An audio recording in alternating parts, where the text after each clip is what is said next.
राधे राधे मित्रों, मैं पंडित रमेश चंद पटेरिया, इंजीनियर एवं एस्ट्रोलॉजर, आपका अपनी YouTube चैनल ग्रह चाल में हार्दिक स्वागत करता हूं।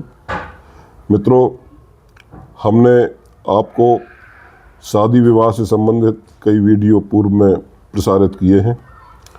क्योंकि ये शादियों का समय चल रहा है, सहालक का समय चल रहा है, अतः जो है मेरे विचार में आया कि कुछ और वीडियो भी दिए जाएं। क्योंकि आज के समय में युवक युवतियां काफ़ी उम्र के होते जा रहे हैं और उनकी शादियां नहीं हो पा रही हैं। जो भी कारण रहा होता हो, चाहे वो जॉब से संबंधित हो या फिर उनकी पढ़ाई लिखाई शिक्षा से संबंधित हो या कुछ आर्थिक स्थिति के कारण हो या बेरोजगारी के कारण हो, लेकिन कई दिक्कतें आती हैं। मुख्य रूप से चूँकि हमारी जो जन्म पत्रिका होती है उसमें कुछ ग्रहों के संयोजन से भी जो है ये बड़ा दुष्प्रभाव होता है और जिससे समय पर शादी नहीं हो पाती है।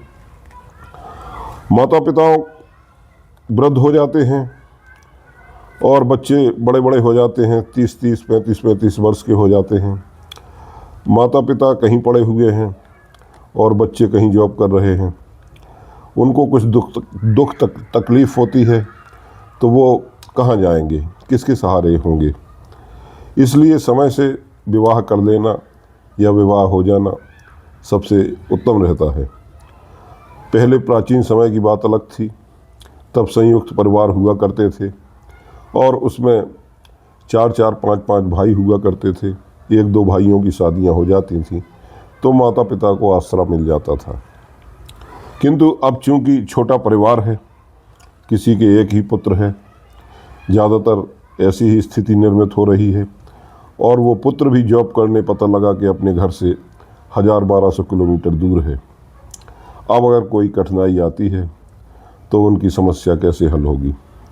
कभी कभी पति पत्नी में कोई एक बुढ़ापे का समय होता है तो कोई एक साथ छोड़ के चला जाता है तो वो और ही भी अकेला हो जाता है, उसके पास कोई नहीं होता है।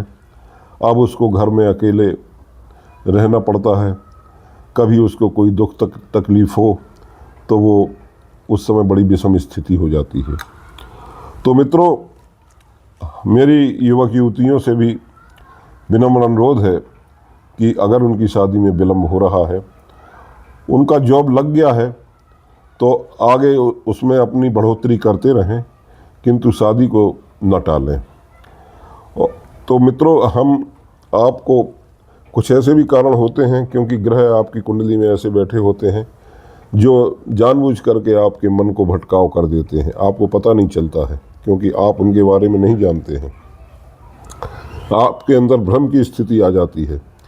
आपकी राशियां कोई होती हैं वो द्वि स्वभाव की होती हैं, तो कभी आप सोचते हैं कि विवाह कर लें, कभी सोचते हैं अभी नहीं करेंगे, बाद में करेंगे। कोई राशि आपकी चूँकि चंद्र राशि, चंद्र जो है मन का कारक है, तो अगर आपकी चंद्र राशि चर राशि हुई, चलायमान राशि हुई, तो आपका मन इधर उधर चलता होगा और आप जो है शादी का निर्णय नहीं कर पाते हैं, कोई किसी एक निर्णय पर नहीं पहुंच पाते हैं। यदि आपकी स्थिर राशि है तो आपका मन स्थिर होगा और आप जो है स्थिर निर्णय लेने वाले होंगे। आपकी लग्न यदि द्विस्वभाव की है या चर राशि में आपकी लग्न है तो जो है आपका शरीर चलायमान होगा।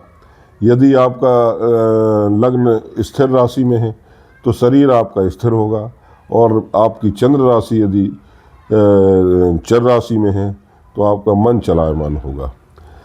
अब आप कहेंगे ये चर और स्थिर और ये द्विस्वभाव राशियाँ क्या हैं, तो ये भी मैं आपको क्लियर कर देता हूँ। हालांकि मैंने पहले वीडियो में बताया है। 1 नंबर राशि मेष राशि, 4 नंबर राशि कर्क राशि, 7 नंबर राशि तुला राशि और 10 नंबर राशि मकर राशि। ये चर राशियाँ हैं। चर माने चलायमान राशियाँ हैं। ये अगर आपकी कुंडली में, आपकी चंद्र कुंडली में या लग्न कुंडली में पड़ी हैं, लग्न राशि या चंद्र राशि आपकी इन राशियों से बनी है, तो आप या तो शरीर चलायमान रहेगा या फिर आपका मन चलायमान होगा। इसी तरह से 2 नंबर राशि होती है वो वृषभ राशि होती है, और 5 नंबर राशि सिंह राशि, और 8 नंबर राशि वृश्चिक राशि, और 11 नंबर राशि कुंभ राशि। ये राशियां स्थिर राशियां हैं। ये राशियां अगर आपकी लग्न या चंद्र राशि आपकी हैं तो आपका स्वभाव स्थिर होगा, या आपका शरीर एक जगह रह कर के काम करेगा, एक जगह टिक कर काम करेगा।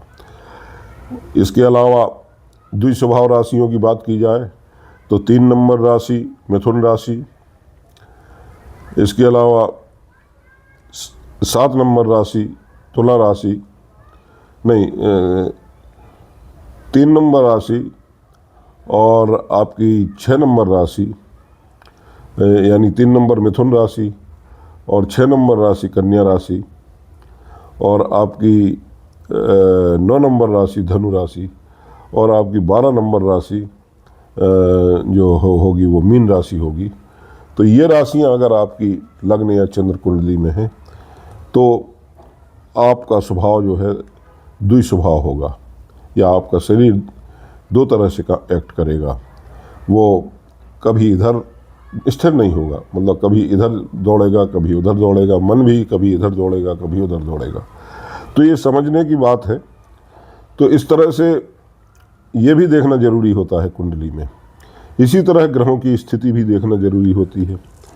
अब आपको मैं जो है एक कुंडली के माध्यम से बताऊंगा, उदाहरण कुंडली के माध्यम से बताता हूँ। मुख्य रूप से विवाह के लिए 2 ही कारक ग्रह होते हैं, एक देवगुरु बृहस्पति जो विवाह के कारक होते हैं, और दूसरे शुक्रदेव। शुक्रदेव आपके दाम्पत्य जीवन चलाने वाले ग्रह हैं, तो वो भी कारक ग्रह हुए। और कुंडली में सप्तम भाव जो होता है वो विवाह से संबंधित होता है। विवाह का भाव केवल एक ही होता है, सप्तम भाव। तो सप्तम भाव में अगर कोई राशि लिखी है, कोई भी राशि लिखी हो, तो उसका जो स्वामी ग्रह होगा वो सप्तमेश बनेगा। तो उसकी स्थिति आपको देखनी होगी कि वो कहाँ पर बैठा हुआ, किस भाव में बैठा हुआ है और किस स्थिति में है। मित्र राशि में है, शत्रु राशि में है, नीच राशि में है, उच्च राशि में है, या वो अस्त है, या वो बकरी है, या उस पर किसी पापी ग्रहों की दृष्टि है या शुभ ग्रहों की दृष्टि है। ये देखना जरूरी होता है सप्तमेश के लिए, खास करके इस बात का ध्यान रखें। तो आपकी कोई भी लग्न हो सकती है, एक से लेकर के एक मेष से लेकर के मीन तक कोई भी लग्न हो सकती है, लिखी हुई हो सकती है। कोई भी राशि 1 नंबर से 12 नंबर तक की गिनती यहाँ कोई भी लिखी हो सकती है। यदि आपकी कुंडली में सप्तम भाव में यदि शनि बैठे होंगे, यानी शनि लिखे होंगे, राशि कोई भी लिखी हो, यहाँ आपको ग्रहों पे और स्थान पे ध्यान देना है। शनि अगर यहाँ पर बैठे हैं आपके सप्तम भाव में, या लग्न भाव में शनि बैठे हैं, या आपके पंचम भाव में शनि बैठे हैं, या आपके दसम भाव में शनि बैठे हैं, तो विवाह में विलंब के मुख्य ग्रह जो हैं या किसी भी काम में जो विलंब कराते हैं वो शनि देव ही है। क्योंकि शनि देव एक धीमी गति से चलने वाले वायु तत्व के जो है क्या नाम ग्रह हैं। तो ये बहुत ही धीमी, जिस राशि में ये गोचर करते हैं उसमें 2.5 वर्ष कम से कम बैठते हैं, इसीलिए राशियों पर ढैया और 7.5 लगाते हैं। और ये जो है चूँकि दंडाधिकारी भी माने गए हैं तो ये थोड़ा डिसिप्लिन पसंद भी है। तो मित्रों, अगर शनि लग्न में बैठे होंगे तो आपके सप्तम भाव को वो 7वीं दृष्टि से देखेंगे। शनि की जो दृष्टियां हैं वो खराब मानी गई हैं। 7 कैसी दृष्टि होगी पड़ेगी, आप यहाँ से गिनेंगे 1 2 3 4 5 6 7, यानी सप्तम भाव पे 7वीं दृष्टि होगी। तो यहाँ पर जो है अगर शनि है की दृष्टि पड़ती है तो विवाह में निश्चित रूप से विलंब होना है। और अगर शनि पंचम भाव में बैठे हैं तो पंचम भाव से शनि की जो दृष्टि होगी वो 1 2 3, यानी तीसरी दृष्टि शनि की होती है, वो सप्तम भाव पे आएगी, तो यहाँ भी वो विलंब कराएंगे। इसके अलावा शनि अगर दसम भाव में बैठे हैं कुंडली के, तो यहाँ से हम गिनेंगे सप्तम भाव तक, यानी 1 2 3 4 5 6 7 8 9 10। तो ये दसम मतलब ये दसम भाव से सप्तम भाव दसम है, तो 10वीं दृष्टि यहाँ पर आ रही है शनि की, तो भी शादी में विलंब हो जाएगा और काफ़ी विलंब हो जाएगा। शनि का बैठना ही सबसे बड़ा कारण है विलंब का। तो इस तरह से मित्रों ये विशेष कर देखना है। अब इसमें क्या उपाय होता है शनि का? भाई शनि के मंत्रों का जाप करें आप। शनिवार के दिन आप पीपल के पेड़ के नीचे सरसों का तेल का दीपक जलाएं। इस तरह से उपाय भी हैं। और दूसरा, अनुशासन में रहें, मांस मदिरा का प्रयोग ना करें, शनि मंत्र का जाप करें 1 माला 3 माला, खास करके जो है क्या नाम शनिवार, या हनुमान चालीसा का पाठ करें। ये इसके उपाय हैं शनि के। तो इस तरह से मित्रों हम देखते हैं। अब है क्या कि जो है क्या नाम, जैसे आपका एक उदाहरण और मैं लेता हूँ कि अगर आपकी, मान लीजिए आपकी मेष लग्न की कुंडली है, यानी 1 नंबर राशि यहाँ लिखी हुई है, ये लग्न भाव है, ठीक है। और आपके ये सब, जब ये इसमें 1 नंबर राशि होगी तो ये 7 नंबर राशि होगी, और 7 नंबर राशि होगी, और शुक्र यहाँ आपके षष्ठ भाव में बैठे हैं, या अष्टम भाव में बैठे हैं शुक्र, या शुक्र आपके द्वादश भाव में बैठे हैं। तो जो 7वीं राशि, 7 नंबर राशि लिखी, कोई भी राशि हो सकती है, मतलब यहाँ पर मान लीजिए जो भी राशि हो, और उसका जो स्वामी है, अगर उसका स्वामी 6ठे भाव में, 8वें भाव में, या 12वें भाव में बैठ जाता है, तो ये भाव जो है ये दुखों के भाव हैं, ये अंधकार के भाव हैं। तो निश्चित रूप से जो है विवाह में अड़चन आएगी, देरी होगी और विलंब होगा। तो ये एक कंडीशन ये भी होती है। मित्रों क्या होता है कि जो है इस तरह से 6ठे 8वें और 12वें भाव में अगर आपका सप्तमेश बैठा है, तो निश्चित रूप से युवक युवतियों दोनों के लिए ये चीज़ लागू होगी, अकेले ये नहीं है कि युवकों के लिए हो। तो एक ये हुआ। अब मैं एक और उदाहरण आपको आज उदाहरण कुंडलियों से ही समझाऊंगा कि विवाह में विलंब क्यों होता है। तो मित्रों थोड़ा सा हमको आपको जो है ध्यान देना है कि अनावश्यक विलंब ना हो, क्योंकि विलंब होने के बाद फिर बच्चे होने में भी दिक्कत होती है, तमाम तरह की परेशानियां आती हैं। तो आइए एक और कुंडली हम बताते हैं। मान लीजिए राशि कोई भी हो, ये लग्न भाव है, कोई भी लिखी हो 1 से लेकर 12 तक, यदि यहाँ पर शुक्र बैठे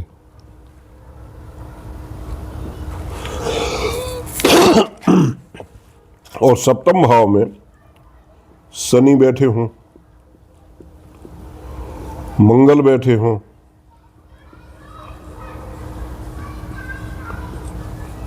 राहु बैठे हों,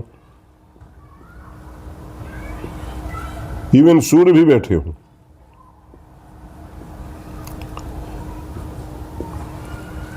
हालांकि सूर्य पापी ग्रह नहीं है लेकिन क्रूर ग्रह है, तो क्या होगा, आपके शुक्र पर 7वीं दृष्टि इन पापी ग्रहों की पड़ेगी लग्न पर, और शुक्र विवाह के कारक हैं। तो इस तरह से जो है विवाह में विलंब होगा। विलंब के लिए शनि ही काफ़ी है, लेकिन और 1-2 अगर ग्रह बैठ जाते हैं तो और भी कुछ बवंडर हो सकता है। क्योंकि मंगल जो है, मंगल का बैठना, मंगल बहुत तीव्र और तेज ग्रह हैं, ये जो है ये और ज़्यादा उथल पुथल मचाते हैं। मित्रों और एक उदाहरण मैं बताता हूँ आपको। तो मित्रों ये है कि इस बात का थोड़ा केवल कुंडली मिलान से काम नहीं चलता है कि कुंडली के गुण मिला लिए, इन ग्रहों की स्थितियां भी देखना जरूरी होती हैं, ताकि दाम्पत्य जीवन आगे अच्छे से चले, उसमें फिर कोई व्यवधान ना आए। क्योंकि इस आजकल डाइवोर्स के केसेस भी बहुत हो रहे हैं, तो इन चीज़ों को जो है विवाह के पूर्व देख लेना आवश्यक होता है। अगर उसका कोई उपाय है तो वो किया जा सकता है। अब एक उदाहरण कुंडली और हम आपको बताते हैं। अगर आपके दसम भाव में मान लीजिए विवाह के कारक ग्रह शुक्र बैठे हुए हैं और यहाँ पर मान लीजिए सूर्य बैठ गए, कोई भी क्रूर ग्रह बैठ गए, सूर्य, मंगल या शनि, और यहाँ मान लीजिए यहाँ राहु बैठ गए या केतु भी बैठ जाए, तो क्या होगा, यहाँ पर ये शुक्र जो है पापी ग्रहों से घिर गए हैं, तो यहाँ पाप कर्तरी में फंस गए हैं शुक्रदेव। ये पाप कर्तरी दोष कहलाता है। जब ग्रह के आगे के भाव में और पीछे के भाव में कोई पापी या क्रूर ग्रह बैठे हों तो वो ग्रह पाप कर्तरी दोष में चला जाता है। तो यहाँ भी विवाह में विलम्ब, परेशानियाँ और बहुत सी जो है दिक्कतें आ सकती हैं। तो इसको भी देखना बहुत ही इम्पोर्टेंट है। अब एक और मैं उदाहरण आपको बताता हूँ कि मतलब जो है, अगर आपकी कुंडली में मान लीजिए ये सप्तम भाव है आपका, है ना, तो कोई भी मतलब लग्न की कुंडली हो, इससे कोई फर्क नहीं पड़ता। अगर आपके यहाँ पर मान लीजिए इस सप्तम भाव में शुक्र बैठे हैं और यहाँ मान लीजिए आपके शनि भी बैठ गए और चंद्रमा भी बैठ गया आपका और मंगल भी बैठ गया, तो क्या है कि शुक्र और चंद्रमा ये स्त्री ग्रह हैं और ये सौम्य ग्रह हैं, मतलब ये शुभ ग्रह भी हैं। तो ये तो इनका बैठना तो ठीक है, लेकिन साथ में यदि शनि और मंगल बैठ गए हैं तो ये उपद्रव मचाएंगे और ये विवाह में विलम्ब कराएंगे और जो है और भी बड़ी कठिनाइयाँ जीवन में दे सकते हैं। विवाह से संबंधित आगे चल के डाइवोर्स भी करा सकते हैं या जो है जातिका या जातक बदनामी के उसमें भी जा सकता है, चरित्र हनन भी हो सकता है। तो इसलिए मित्रों ये हमको देखना, कुंडली में बहुत देखना आवश्यक होता है। बहुत से लोग कुंडली मिलान कर लेते हैं और इन ग्रहों पर ध्यान नहीं देते हैं। वो ग्रह मिलान एक उसमें पॉइंट है, उस ग्रह मिलान में वो क्या करते हैं कि आपका बस चंद्र राशि का जो चंद्र ग्रह है उसका मिलान करते हैं कि वो क्या स्थिति में है, या वो मतलब किस तरह से आपका जो वो आपके वो होते हैं नक्षत्रों के, उससे वो मिलान कर देते हैं, लेकिन उससे काम नहीं बनता है। हमको ग्रहों की स्थितियां जरूर देखना चाहिए। अब एक और मित्रों योग बनता है, वो क्या है कि अगर मान लीजिए आपकी ये पंचम भाव है कुंडली का, 1 2 3 4 और ये 5। अब पंचम भाव में मान लीजिए आपका कोई भी ग्रह बैठा, मान लीजिए शुक्र ही बैठा है, ठीक है, शुक्र पंचम भाव में बैठा है।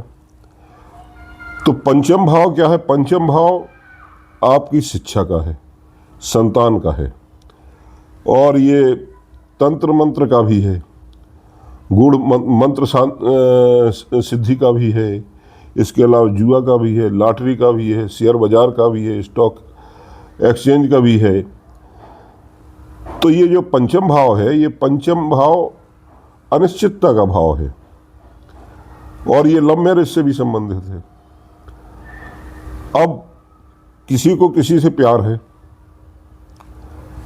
तो जरूरी नहीं है कि जो है क्या नाम, और शुक्र यहाँ बैठे हैं या शुभ ग्रह यहाँ बैठे हैं तो वो जरूरी नहीं है कि वो आपकी शादी संपन्न करा ही देंगे। इसी तरह से मान लीजिए विद्या है, कोई माता पिता अपने बच्चे को डॉक्टरी, इंजीनियरिंग या IAS कराना चाहता है तो जरूरी नहीं है वो पढ़ेगा, कोचिंग करेगा, तैयारी करेगा, एग्ज़ाम देगा, लेकिन ये निश्चित नहीं है कि वो डॉक्टर बन ही जाए। तो ये अनिश्चितता का भाव है ये। इसी तरह से शेयर बाज़ार में उतार चढ़ाव होते हैं।